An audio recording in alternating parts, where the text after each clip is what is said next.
Sobrang nakakalungkot. Pangulong Rodrigo Duterte ay hindi na po pinapansin ang ICC. Wala pong almusal, wala pong tanghalian. Pinabayaan lang daw po. Sabi ni Congressman Pulong, hindi daw nakakain si Pangulong Rodrigo Duterte ng agahan at tanghalian. So sa ganyang tanda na yan, no? Hindi mo papakainin ng dalawang kainan yan. Ano na lang ang mangyari dyan? Kita nyo naman pag naglakad si Pangulong Rodrigo Duterte, napakahina na po. Napakahina na, tapos hindi mo pa papakainin yan. Ito talaga mga kababayan nating walang iniisip kundi pansariling interes lang. Hindi mo lang nakikita kung gaano na po katanda yan si Pangulong Rodrigo Duterte. Oh. Kahit yung awa man lang sana, yung awa man lang. Tingnan yung ICC ngayon. Kasasabi lang po ni Congressman Pulong Duterte na walang almusal, walang tanghalian si Pangulong Rodrigo Duterte. Pinabayaan na lang ng ICC, hindi daw pinapansin. Pakinggan po natin yung pahayag ni Congressman Pulong Duterte. Nakakalungkot po, nakakadismaya po, nakakagigil po talaga. Biruin mo, isang matanda, 80 years old, mahina na, hindi pa pinapakain ng almusal at tanghalian. Ano na lang ang maramdaman yan sa taong yan na matanda na, hindi mo pa pakainin? Grabe. Parang inaapi na po tayo niyan sa mga ganyang style nila na yan. Parang hindi na po tayo nirespeto mga Pilipino. Kung kamusta ka? Kamusta mo karon? Okay ra, wapay tulog. Kay kadlaw namin niabot, no. Kung pangutana sa taong bayan kung kamusta po si Tatay Digong? Karon pagsulod namo, wala pa say pamahaw paniud to. Wala daw siya gibaling-baling sa sulod. Natulog na po daw siya. Namayat. Payat siya karon. Mas payat siya tong last time. Rodrigo. Kung naisgutan ba ninyo ang celebration sa Independence Day, does he have anything to say about wala man siya istorya na. Ang iyang istorya kaniman una yung mga apo. Kay dugay sila wala nagkita. Labi na ning laki. Was he very happy, sir, na nakita niyo? Meron bang mensahe pala ang dating Pangulo, sir, sa mga kababayan natin? Karon ang iyang mensahe nga alagaan daw ang Pilipinas, alagaan ang Pilipino, kay kami mga politiko moagi rami aning kalibutan na importante nga Pilipinas matarong during my time. Grabe, ang ibig sabihin po sa sinabi ni Congressman Pulong na wala pong almusal, walang tanghalian si Pangulong Rodrigo Duterte. Hindi po daw pinapansin ng ICC. Hindi po pinapansin. Kung sabaga, hindi binigyan ng almusal, hindi binigyan ng tanghalian, pinabayaan lang. Kaya ang ginawa ni Pangulong Rodrigo Duterte, itinulog na lang niya yung gutom niya. Grabe, kapag walang awa talaga. Oh. Akala ko ba naman yung mga human rights ang mga yan, di ba? Human rights ba yung mga ganyan? Isang matanda, 80 years old, di ba, mga kababayan? Hindi mo bigyan ng pagkain, almusal at tanghalian, 80 years old, at nakikita nyo po, mahina na po maglakad. Hirap po maglakad, tapos hindi mo pa papakainin. Talagang mangangayat yan. Talagang papayat lalo si Pangulong Rodrigo Duterte, at hindi lang po yan papayat, malamang po, lalong hihina po. Mahina na nga maglakad dahil sa katandaan, hindi mo papakainin. Ikulong-kulong yun dyan, tapos hindi nyo papakainin. Hindi pa nga guilty yan sa mga kaso eh. Hindi na pinapakain, hindi na pinapansin, di ba? Lalo na siguro pag naging guilty si Pangulong Rodrigo Duterte, baka hayaan na lang nila siguro yan dyan na matigok sa loob, di ba?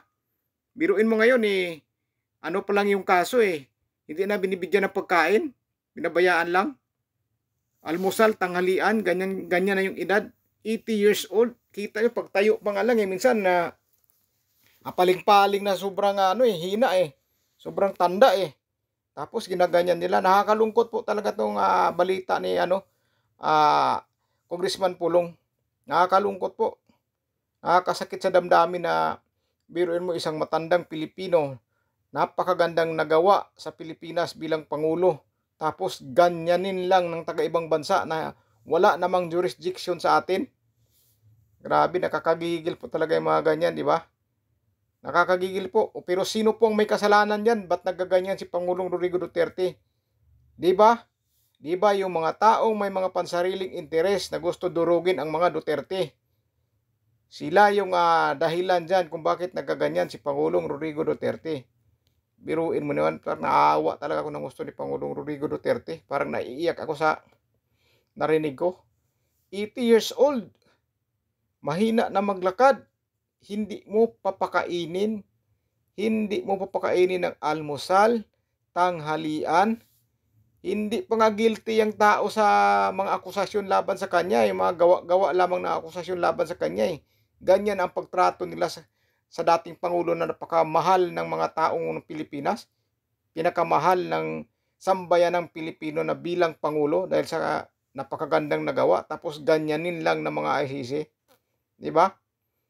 Pinakamasakla pa, wala silang jurisdiction sa atin. Tapos ngayon, ikukulong nila dyan, hindi nila papakainin. Almusal, tanghalian, sus dalawang kainan na tinulog na lang ni Pangulong Rodrigo Duterte. Tayo nga na medyo mga bata pa eh. Malipasan lang tayo ng isang kainan, grabe na po, hindi na tayo mapakali. Manghihina na pong katawan natin. Mawawala po tayo ng lakas. Kahit bata pa po tayo kapag nalampasan po natin yung isang kainan. Lalo na kung dalawang kainan. Grabe na yung gutom na maramdaman mo niyan. Ito pa kaya maedad na, 80 years old. Senior na, super senior na.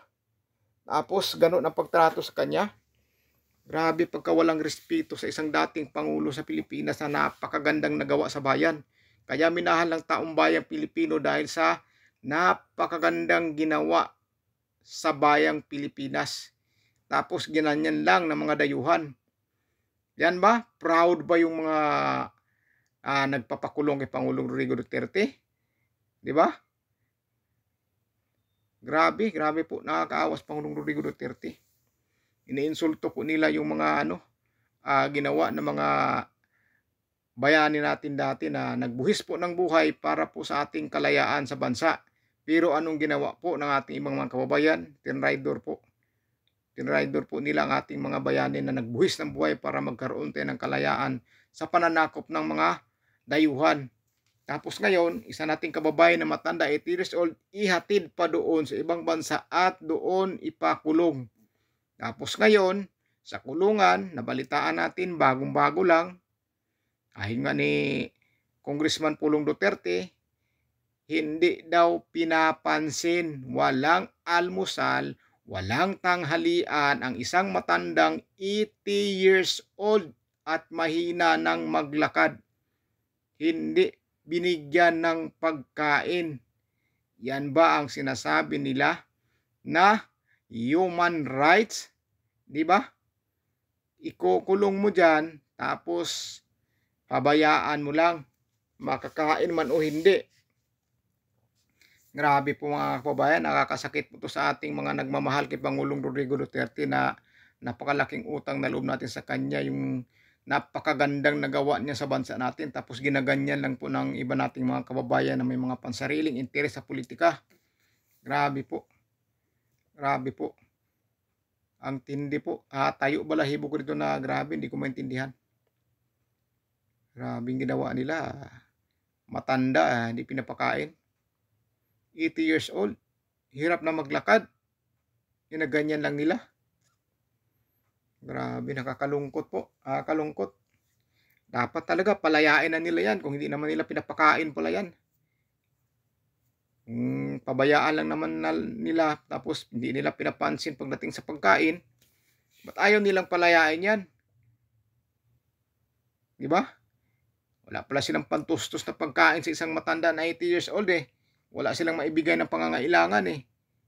Pagkain ang kailangan sa isang matanda na mahina para laging malakas. Dahil kapag hindi nakakain yan, lalong manghihina ang katawan yan. Wala nang ganong lakas, mahina na, hindi mo pinapakain, ilubat yan. Malulubat talaga yan. Manghihina lalo yan. Biruin mo, nakakaawa ni Pangulong Rodrigo Duterte. Itinulong na lang niya yung almusal at tanghalian na hindi binigay sa kanya o hindi siya pinapansin na bigyan ng pagkain. Grabe. Kayo na pong bahala ito mga kababayan kung ano po bang masasabi nyo dito sa ginawa nila ni Pangulong Rodrigo Duterte na hindi mo lang pinakain ng almusal at tanghalian. Kayo na bahala mag-comment na. I-comment nyo po kung ano pong saloobin nyo dito. Pero ako po, iba po. Masakit po talaga. Isipin na isang Pangulo magandang nagawa sa bayan, ginaganyan.